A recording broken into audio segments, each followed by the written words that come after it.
It's gonna be a little bit of a different one. So I've been celibate for 3 years now. And if you don't know what celibate means, it means not having sex. My mates make jokes at me and say, you must be roasting. As much as I made the decision to wait till marriage because of my faith, the real reason as to why I made this decision was 3 years ago. Now, let me take you back. I was in Ibiza. Of course, the land of regret. We landed, a group of us. There's about 10 of us, loads of us, lads. And of course, our language and our validation system used to be who gets the most women. That used to be the system of who's the coolest, who's the best. Now personally, I've had a pretty interesting experience of this sort of graph that we use. I've been on one side where I got no women at all, none. And all my mates would go out and they'd get women left, right and center, and I'd be standing in the corner like this with no one interested. And I've also been on the other end of the spectrum where women weren't sort of hard to get. They sort of revealed themselves to me because of some principles you may already know, but some that I will take you through later in this video.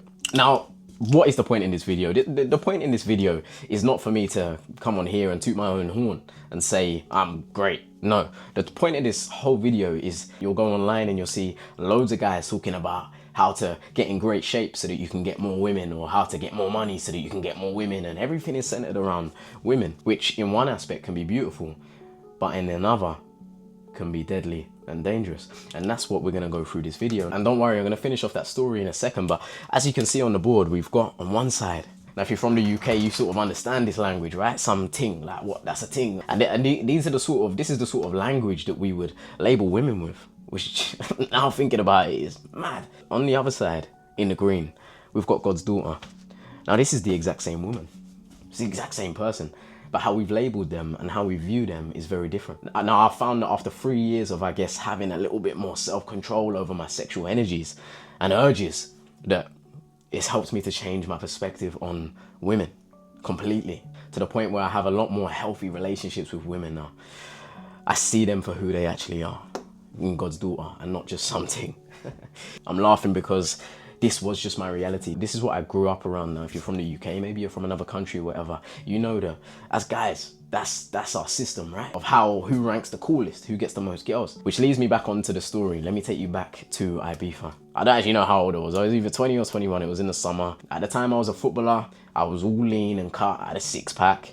I had my hair all done. I dressed pretty well. And I'd already started my sort of self-improvement journey and all that stuff. This is a season in my life where I found it relatively easy to sexually connect with women. As I also said at the start of the video, this was a new experience for me because growing up, I didn't get any. I want you to picture that, me in this new sort of world where women are available because they wasn't previously. And I can't stress that enough. And I understand that if you are somebody that maybe hasn't necessarily experienced women, and you understand you haven't necessarily experienced women, or they haven't availed themselves to you like this in this way before, it can be difficult to process and understand when you go from two different worlds. Some people will just stay in one world where they don't get them. Some people will stay in one world where they just do. And I believe both are very dangerous. And experiencing both sides of this coin has been very interesting for building this perspective. But anyways, back to the story. We go out one night. I see this girl. I like what I see. I see her in the hotel. And before we go out, I saw her in the hotel lobby with her friends. I went over to her and I said, "Excuse me, I love the way you dress. I wouldn't have been able to walk out of here without mentioning it to you. Look, I don't want to bother you in front of your friends, but what's your number? I'm going to call you a little bit later, just see what you're doing." Right, boom, got the number. The friends are all gassing and, you know what I mean, my boys are like, "Yeah, you're the guy," and all that stuff. And I'm feeling great. I'm feeling pumped. Now, anyways, we go out that night. I ended up bumping into her. We ended up going back. We lived in the same hotel anyway, so we ended up going back to the hotel. We ended up going back to the same room. And you can fill in the blanks. Now the morning after, I woke up and I realized, I don't know why I started to think about this, but I thought, wow, like, I don't know. I genuinely think I forgot her name.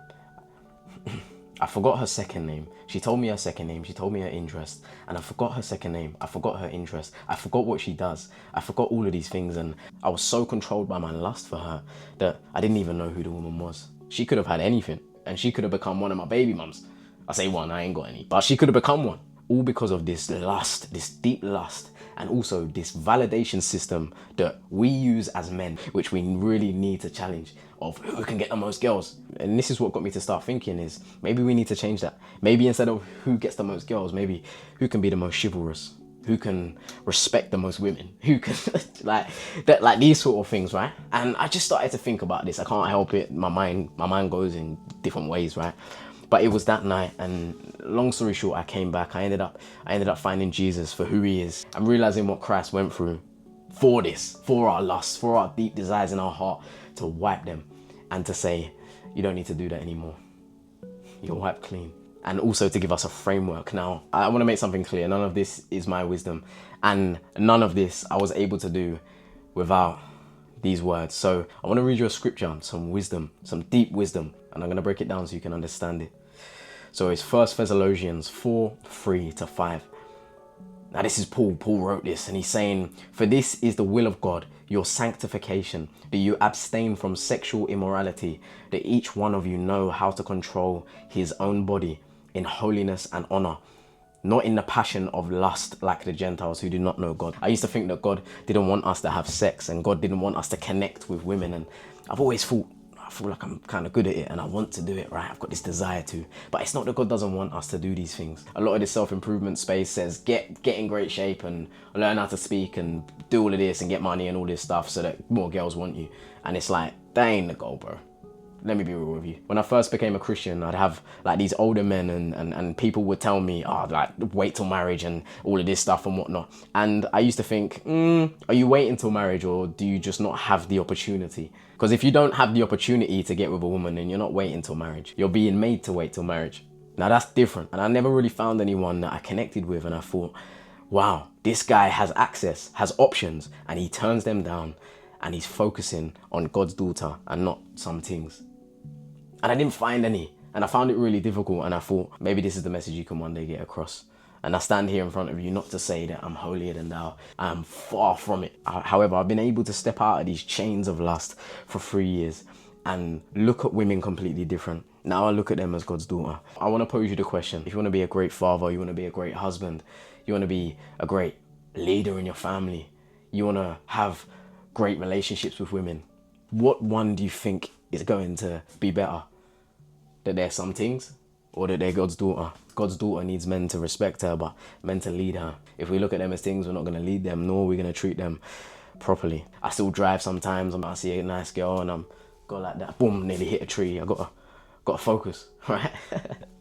But abstaining and having self-control over your sexual energies, especially as a man, you will notice the difference. Maybe not in the first couple of weeks, months or whatever, but eventually you'll notice the difference. Simply to have self-control over our sexual desires. I've realized that God doesn't see things. God doesn't see bad bees. He doesn't see them as that. God sees them as daughters. This has single-handedly been one of the biggest reframes that's changed the way I look at women completely, changed my relationships with women, and it's given me hope for the future of having a successful family. A family that's like this, together, unified, and not broken. Just because you come from a broken home doesn't mean you need to repeat the cycle. Just because you come from brokenness doesn't mean you need to create brokenness. We can heal. We can heal from this stuff.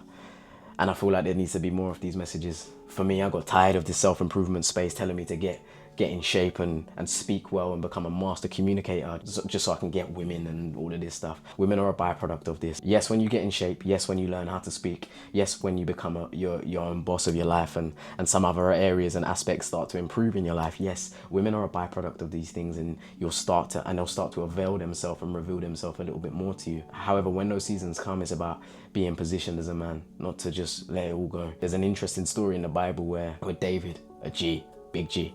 However, one day he wasn't on the front line fulfilling his purpose, and he was looking over the balcony and he saw a beautiful young woman who was married, and he said, come here, and he operated outside of his purpose and he ended up killing her husband. Now, that's a mad story in the Bible. I've probably done it a disservice. You can go look at that story for yourself. But this is the king. This is the king, and he fell to what? He fell to lust and he fell to his sexual desires. Just because we come from brokenness doesn't mean we need to repeat it. It makes me think you're a bit weird and all that stuff, but ultimately, God is not going to give you one of his daughters if he cannot trust you with them.